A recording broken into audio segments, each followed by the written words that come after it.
Hi, welcome. Today I have with me Jordan Butler on the podcast. Jordan, welcome. Thank you for I'm having uh, me. I'm excited to have you here. Perhaps you can tell folks a little bit about what you've been up to.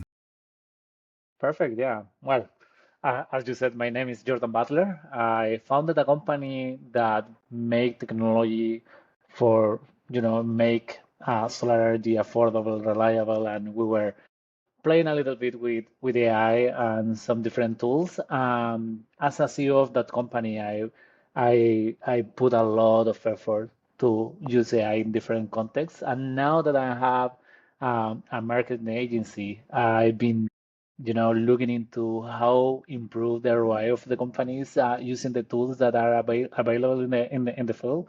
Um, I've been able to sell more than $25 million up to date, and we have raised millions of dollars. And uh, I used to have a company of more than 150 people at some point, and now with AI, there is a lot of things changing. So I would love to talk about it. Excellent. I mean, it's an amazing journey to go from building a solar company, realizing you have all these advantages and all these problems in the marketing space, and then starting a new company in a very different place to go think about how do you be more efficient? How do you actually use AI more effectively? How do you in this new space as you're bringing people on, how do you get them started? Like, where do you start the conversation in terms of AI and the marketing motion? Well, there is a new scenario today where a lot of content is created by AI or by people, and you need to get the attention, the right attention actually of your ICP, your ideal customer profile. So in that terms, it's easy to explain that we need a better strategy, we need a better, thought, a better plan to get marketing going and get the growth that we are looking for. Do you do you feel that the content is good enough that the assisted content coming from AIs is good enough to use? How do you think about that?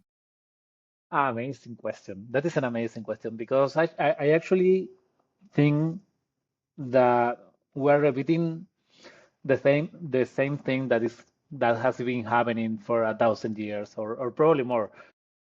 At the end, the people that is putting the effort, putting the work to use AI properly, is the people getting the results that they want. There is a lot of people just using a basic AI and being lazy on how they are using an LLM, ChatGPT, Gemini, whatever tool that they are using, and just using a loose prompt for a content that is not going to be great without the strategy behind. And yeah, there is a lot of content that actually doesn't mean anything. But then there is the people that is understanding everything and understanding and learning how to prompt the LLM, what is the strategy that they want to actually pursue, and that people, those are the ones that are getting the results today. And that is where we are differentiated the people that is going to be replaced by AI and the people that actually is not going to be replaced by AI. So let's dig into that journey just for a moment, because I think this is fascinating. I need to go generate some content. I agree with you. If I just throw a prompt at one of the models, I'm going to get back something generic. What do you see as the big critical differences between, as you described it, lazy prompting and actually using the models effectively to generate a high quality piece of content? The first step is creating the history, the context to the LLM. The LLM has a huge, a huge storage of information where there is a lot of everything. But you can context, you can give it context to actually help you specifically to you. So the first step is to create the context to the LLM, and that is pretty easy with ChatGPT or Gemini creating gems or creating GPTs. And give it the thought of what is important for the LLM to know what is the strategy that you want to follow, and you can work with the LLM to create this context, and that is amazing. And if you give it a little of time, a couple of hours to work on that context that you're going to give it, the result that you're going to get from the LLM is going to be way different and totally worthy of the work that you are going to put behind that. And then, of course, is the prompt itself that needs to be Mm, strategic. What I want to get. Um, we're going to differentiate a lot the people that is going to want to only create content because creating the content they think that creating the content is the work, and the work is not creating the content. It's giving value, sell products, and a absolutely. lot more that just create the content. So do you then propose you starting with, you're building up this rich information so that you're basically teaching the model how to think about this topic. Do you then, in your final prompt, talk about the outcome, or do you try to take a first pass at the content and ask it to fill it in? How do you make that bridge to get to the quality? That is an excellent question. What I do first is that I try to provide a general view to the LLM, and a general view not so specific, and I ask the LLM what would be the best context to provide an LLM, you know, Hmm. to get what I need. And I'm going to get a list of things that I should fill out before actually make a problem of creating the content. And that is amazing because you can use this recursive tool that is going to, improve and improve and improve with every prompt that you are going to use with the LLM, and that is going to be exponentially good. It's amazing. You're saying, how do I best teach you? And then it says, well, here's what I need to know. And then you're adding that extra information and going round and round. Do you prefer that process over the deep research or some of these sort of built-in mechanisms? I would mix them. There is some Ah, some moments where you need deep thinking because you are, for example, making a marketing plan and you need to know a little bit about the market segment that you are aiming to, and you can use deep thinking, and then you can come back to the quick one and start using the same result that the LLM gave you to model the next outcome that they are going to provide. you know what? I'd love to hear more about that because we started with a grain of sand. How do I create a piece of content? It's like the grain of sand in the larger world of a marketing plan. So talk to me about that strategy. How do you use AI to go build out that strategy that grain of sand fits on? That is a great question because I think the very first step that you need to do, and you can help you with the LLM, but it's not necessary that you use an AI, is to decide why you want to create content. So you want to get famous? What you are aiming for? So a lot of people is creating content because they have a brand, for example, but they are not taking the decision of, okay, I am going to create the content because I want branding. I want more awareness of my brand, or I want to, improve my sales, or I want to improve my conversion. What I want to do with the content creation, and that is the first step. I need to decide where I want to go because LLM can, guess where I want to go or where I need to go. I actually can fill the LLM with all my business KPIs, and he can probably suggest what I need to do in terms of content creation, but needs to be my decision. And that is something that AI is not capable to replace someone at this moment. And we need this professional that have the clarity to create a strategy. Do you think it's ultimately a question of replacement, or is this a matter of new habits, new tools to augment existing teams? I mean, how are you seeing that? Uh, I think there is a lot that is not going to be needed to be done for people, you know. Uh, so you are going to be able to replace a lot of things. For example, writing proving, right? You are not going to need someone to actually review that the text is perfectly right. On the other hand, you are going to need more head, more thinking capacity to actually decide where you want the LLM to go. And we're not in the position right now to actually hand all over to the AI. And there is people that is doing that, and probably they are going to be behind of the people that understand AI and is using to augment and raise the results that they can have. Yeah, I'm finding that it helps fill in gaps where you would otherwise, I mean, not every organization can afford to hire every possible variation of skill. So it helps fill in gaps. But then my worry is that people can't necessarily distinguish between mediocre and great, or even mediocre and good. And even though those are very similar. And so I think that becomes a challenge when you start to bring in AI to fill in these gaps, not knowing, like, is what I'm getting even good enough? How do I judge that? Um, that is such a good comment because if you remember Elon Musk when he created at Astra, the school for its kids, his kids, he said that the very biggest thing that they need to learn is critical thinking. And right now, that is what we need with AI. We need people that can perform critical thinking to understand what they are reading. So it's not about reading the most kind of content because right now it's going to be impossible with the quantity of content that is, getting to the media, to the social networks in today's world is impossible. But you need to, have the critical thinking capability to decide what is worthy, what is real, what actually supports where you want to, go with your business and what you want to achieve. So critical thinking is the skill that we need to uh, put our kids to work on today. Absolutely. I think there's more to talk about there, but I absolutely agree. I'd love to stick on this point just for a moment. When people start to rely on AI to build things like strategies and longer term plans, but may not have a deep understanding themselves. And let's just assume for a moment these are smart folks, they're very capable in their own discipline, but not necessarily in this, some other discipline that they're working in. Here we're talking about marketing, but this could be applicable all over. So then it then partially becomes a process question, like how do you approach utilizing these tools?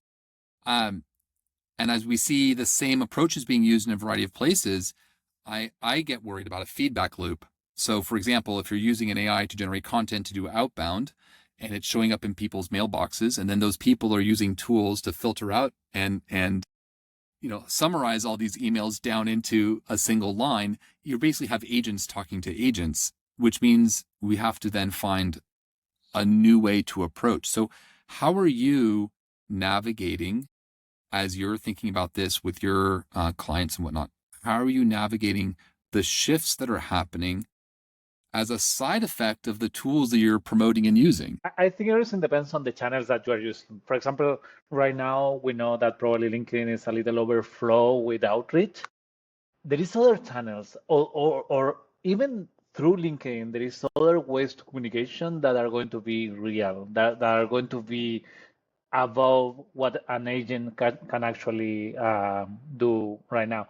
And when you learn sales, you know that sales is all about emotions and a little bit about the product. It's all about emotions. So if emotions are still, getting involved with the sales process, then the outreach needs to get to the people that has emotions. So we need to find the channel that is going to be more real for people. And I'm going to give an example. It's going to get me a lot more sales to have a cold plunge event in Miami.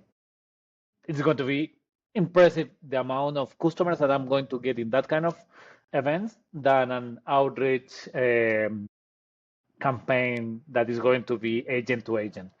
Even though agent to agent is something that we need to do and we need to use and we need to, refine to actually get to the customer, the face-to-face interaction is going to be something that is going to get more important and more important every day.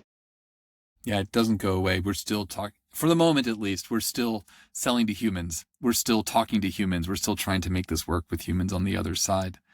I realize that this may come across as naive, but years ago it struck me that we hold back our information because we don't want the advertisers to know too much about us. But if I go to the opposite end of the same extreme and say, no, here's everything to know about me, only advertise what I actually care about, I'd have a much better experience because I wouldn't be offered things I don't care about. You'd know enough about me. You'd know that I care about this versus that. I'm a mountain biker, not a surfer. So show me bikes, not boards, or whatever it happens to be. And I wonder with AI if we're on a similar spectrum of trying to figure out not only how much is needed to create that personal and emotional connection, but how to go about it in a sort of a safe manner. So just changing the conversation from how are you using AI to go learn more about the prospects and people you want to reach out to, not just the generating the content, but the targeting and selection. That is that is that is an amazing approach of what is the problem that we're going to have with private information at some point.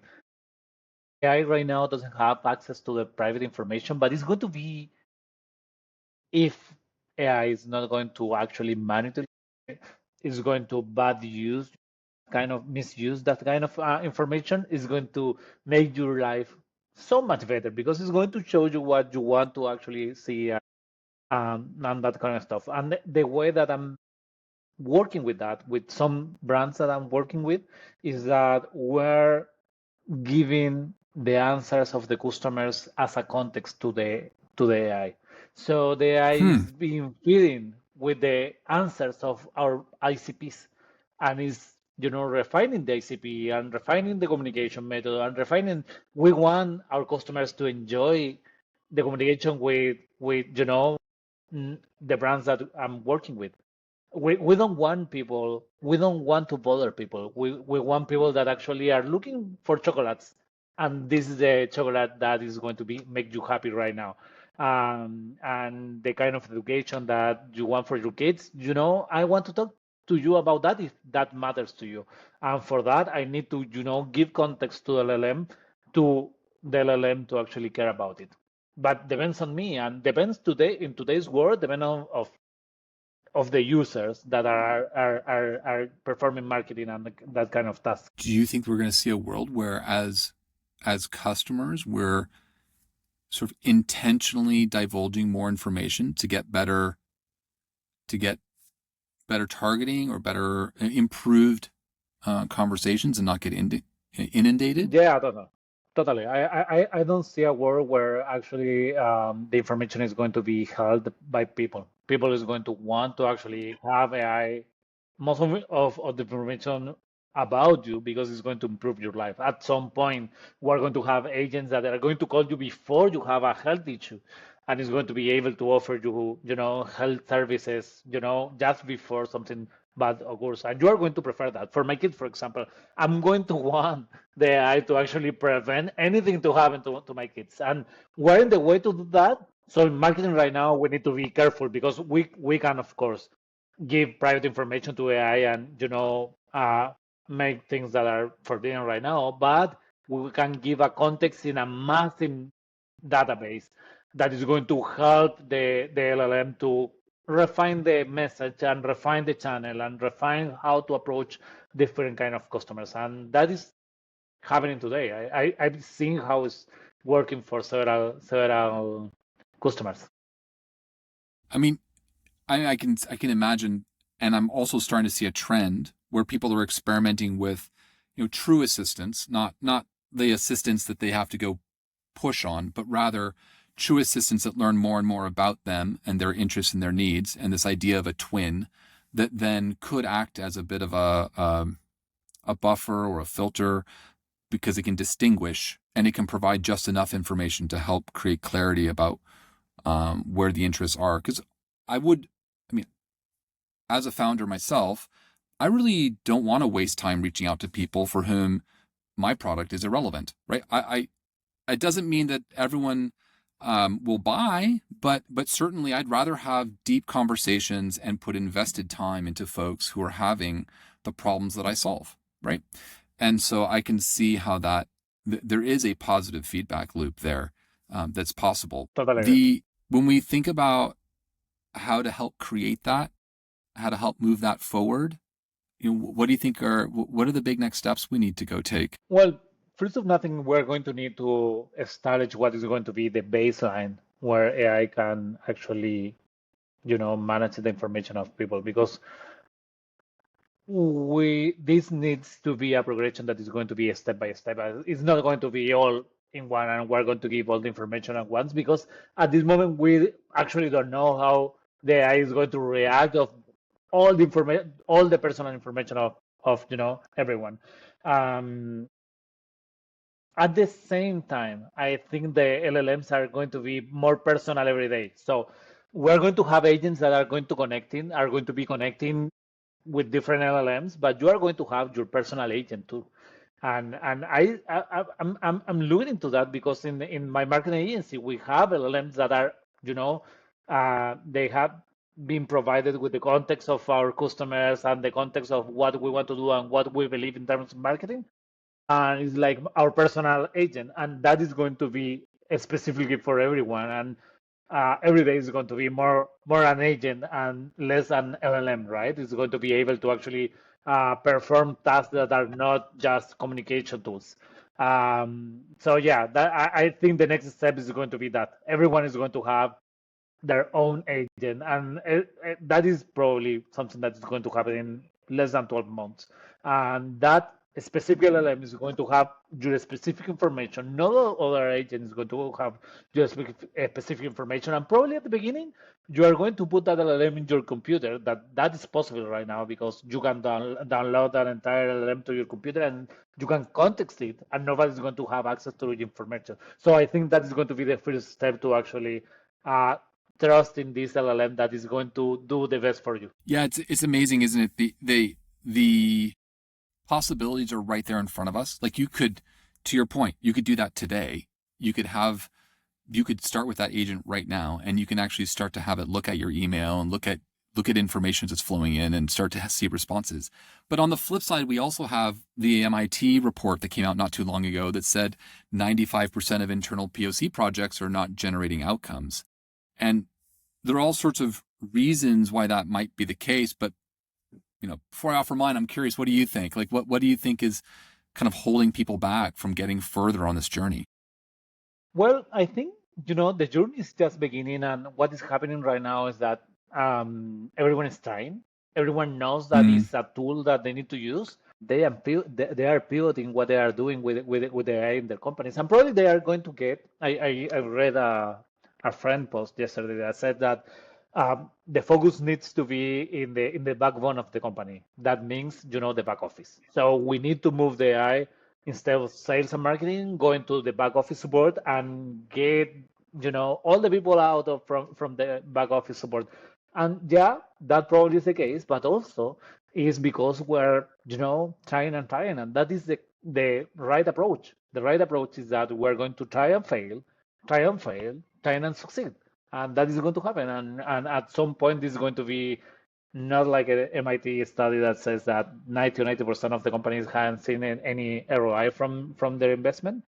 It's going to be like 100% of the companies are going to see that their life is going to be easier if they, push the right buttons. That we are trying what is the right button right now.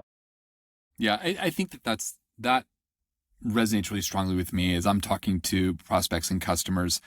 I'm seeing that we're still on the trust curve where people are learning to trust, and to some degree we have a technology searching for a problem in many cases, and you put the two together and you see you know applications of AI in environments where trust is not a concern, risk is not a concern, experimentation is the primary, learning is actually the primary need.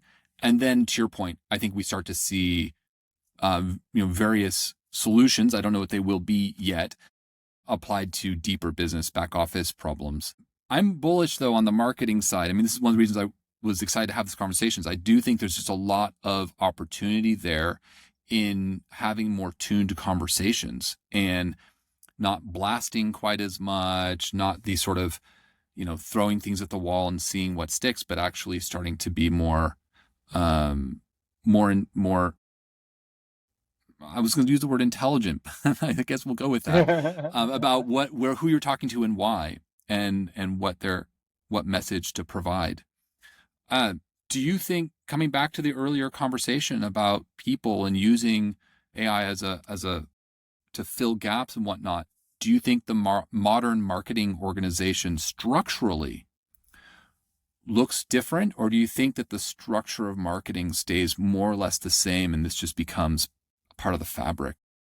No. I think it's going to be way different. And there is going to be a lot more creatives and way less operators in the marketing field. So there is going to be a lot of um, fires probably in the edition sector.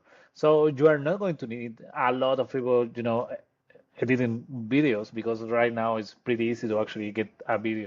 And I was working with this guy from Nas Daily actually, in a program that he has, and the way they are using AI is that you just need an office for $8 million of sales, and you need two or one people, because the tools are there. So the marketing field is going to change, and it's going to be way more important how to get the attention of the right people than anything else. That is going to be the key for the future. So how to get the right attention, and that is going to be the challenge for every CMO, every chief marketing officer in the world in this moment. Yeah, I think we can look at past moments to see some patterns that might repeat.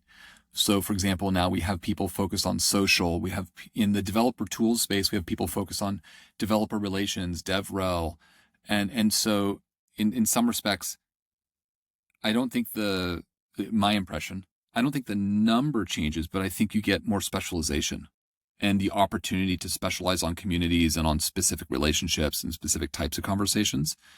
And then you get to use these tools to kind of glue it together and create more motion, I totally agree as with that. opposed to a magic wand, right? Yeah.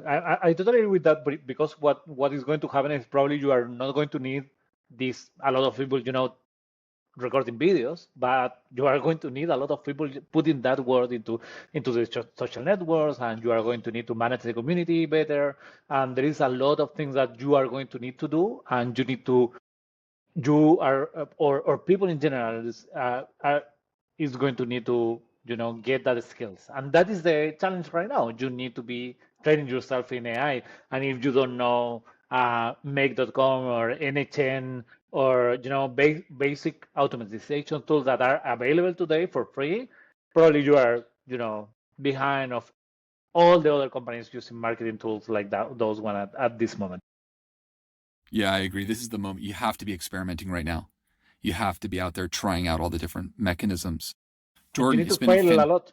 You yeah, need to fail a exactly. lot. And you need to be absolutely, absolutely. And humans don't like to fail, but learning, right? It's all about learning. It's not about failure. It's what did you learn? What did you learn? What did you try? What did you learn? Jordan, fantastic conversation. I love to end these podcasts with a question, which I think you've actually already alluded to a little bit, which is what's the human skill that you think people need to really focus on and develop to be ready for this AI revolution?